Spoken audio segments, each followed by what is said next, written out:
Firstly, before I start, I do have a website, Russian Economic Reform, which I've dedicated to Russia over a number of years, has quite a few articles on it. It's recently been under attack from hackers, and some strange things have been put on. Somebody's got hold of my password.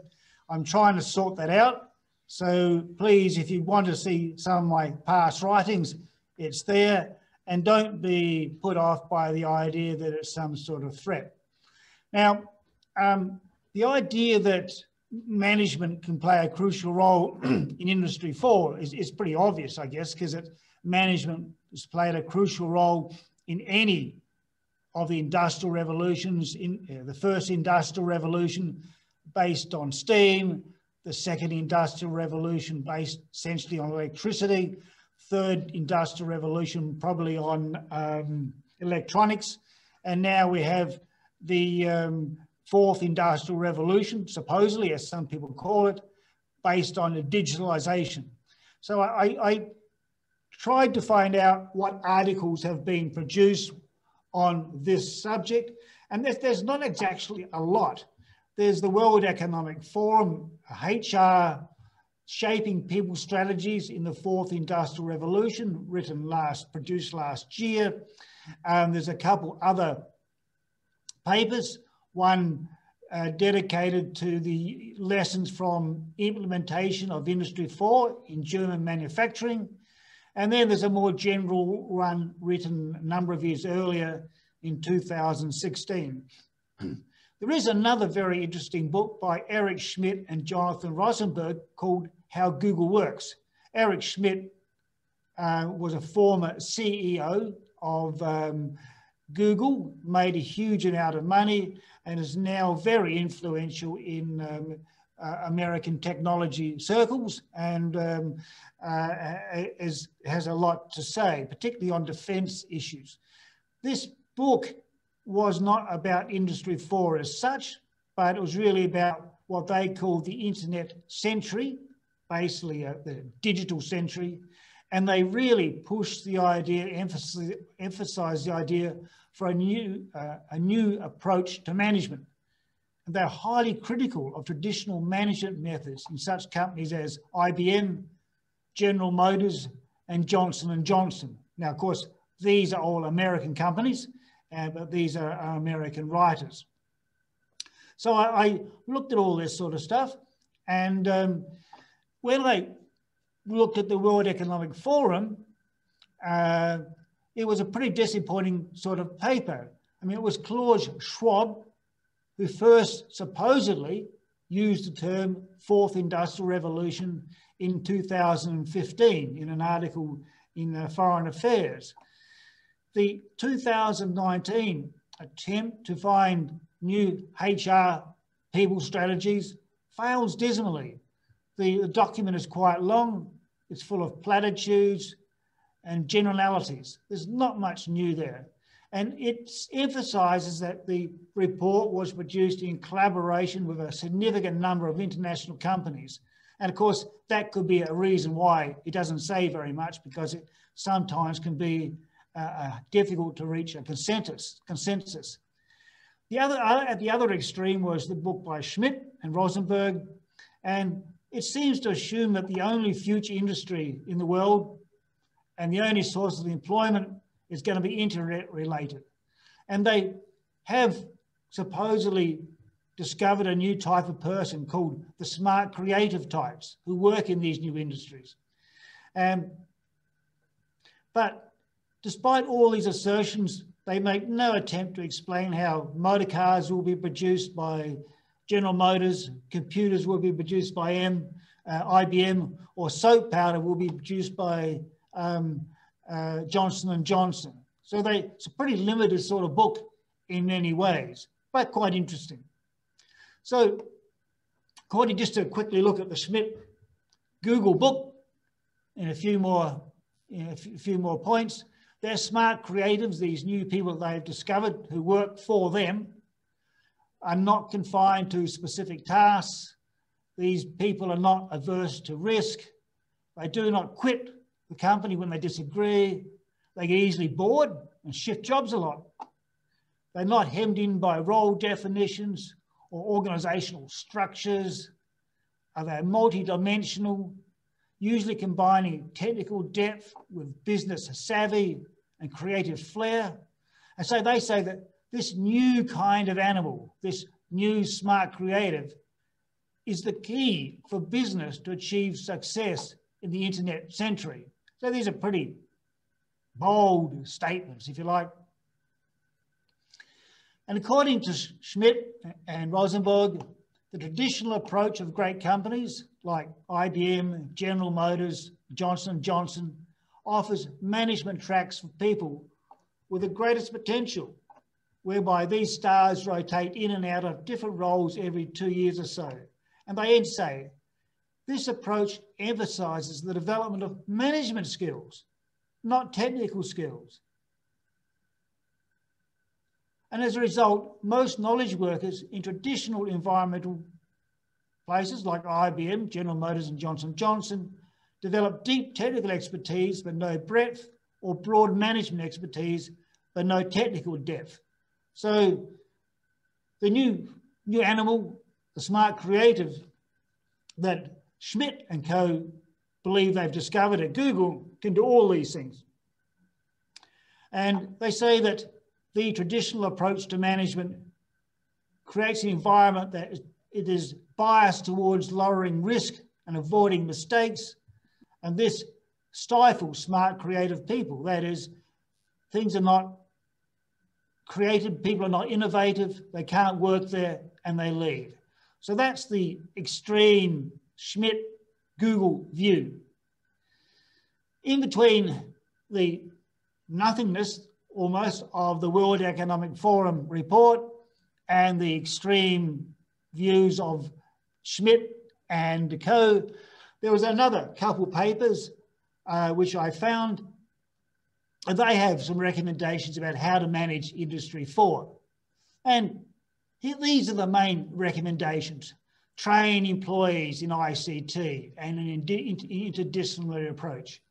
Use a matrix organisation. Some of you might quite know what that term means, but it means you don't have strict vertical hierarchical lines of control. You have a matrix where people go up and down and across. The more of a matrix type situation where people interact up and down and horizontally. A flat management structure, they suggest. That is, you don't have too many lines of control, too many people, a few people managing as possible. Use project teams where possible. Keep them small, interdisciplinary. Develop a corporate culture characterised by flexibility, openness, willingness to learn, and an entrepreneurial mindset. Take a customer-oriented approach, engaging with them across the entire value chain where possible.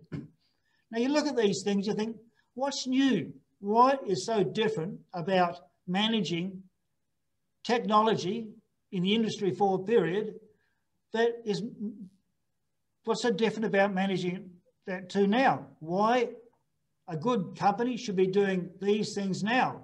It doesn't have to start doing them when we get to Industry 4. So all the authors above, and including Schmidt and co at Google, these two books here, and also generally other writers like Peter Drucker, and I talk about him in the article I wrote for this, but I haven't mentioned in this presentation in an attempt to keep it short, all agree that in a period of rapid technical change, you need to focus on short-term innovation, but long-term capabilities. That is, you get people who can do things, different things. But at the meantime, because of the sheer speed of changing technology now, you should not expect your innovations to last for a long time, because somebody's always going to be coming up with something new. Moreover, even if you think you have a good idea, a good project, if it becomes clear that it's not going to be the latest thing, it's not going to deliver what you expected, you must be prepared to abandon it, even if you spent much time and money on it. And this is something that Schmidt at Google emphasised, as well as these other authors which I've mentioned. All of the authors, Schmidt and the others, would agree that openness to new experience and a learning orientation should rank ahead of performance orientation when hiring. This is really, I have my main difference with all these books. Even in the digital age, even in an internet age, there's still going to be lots of tasks which are very mundane and boring. Somebody still has to manufacture cars and install robots. Somebody has to put the 5G infrastructure in place. On the streets, somebody has to organise them. Somebody has to manage the workers.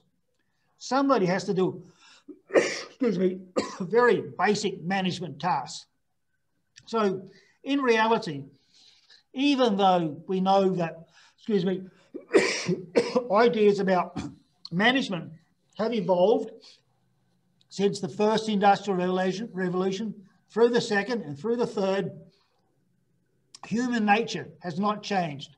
And the way basic methods of managing people really are not going to change much more, I don't think, in terms of the fourth industrial revolution.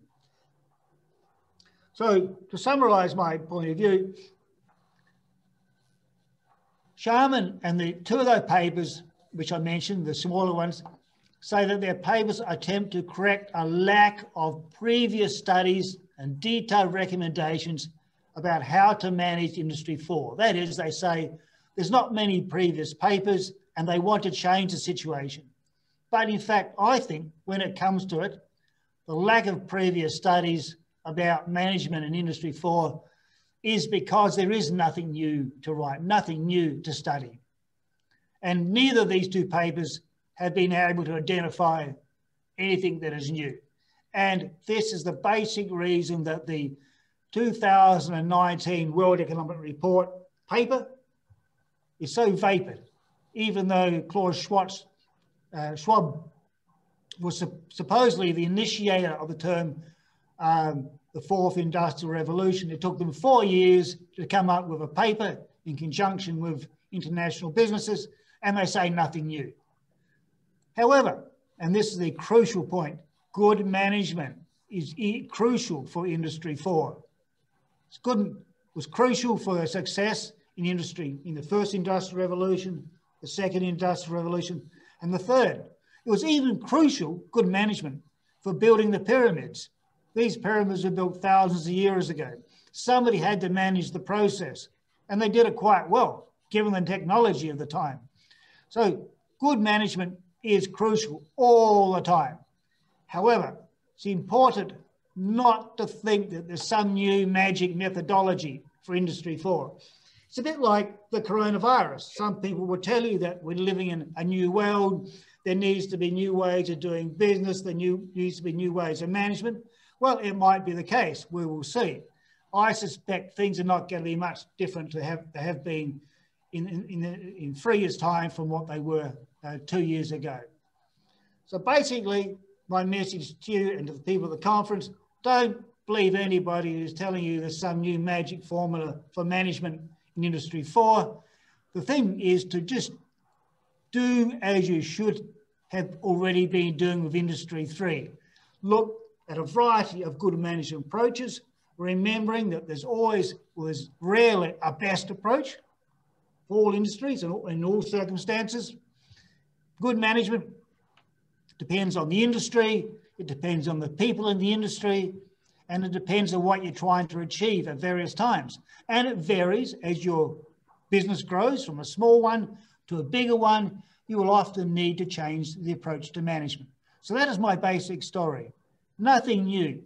So it was an interesting paper to write, but I'm afraid that I do not have any great insights or any great remarkable pieces of news to share with you. That's all. Thank you.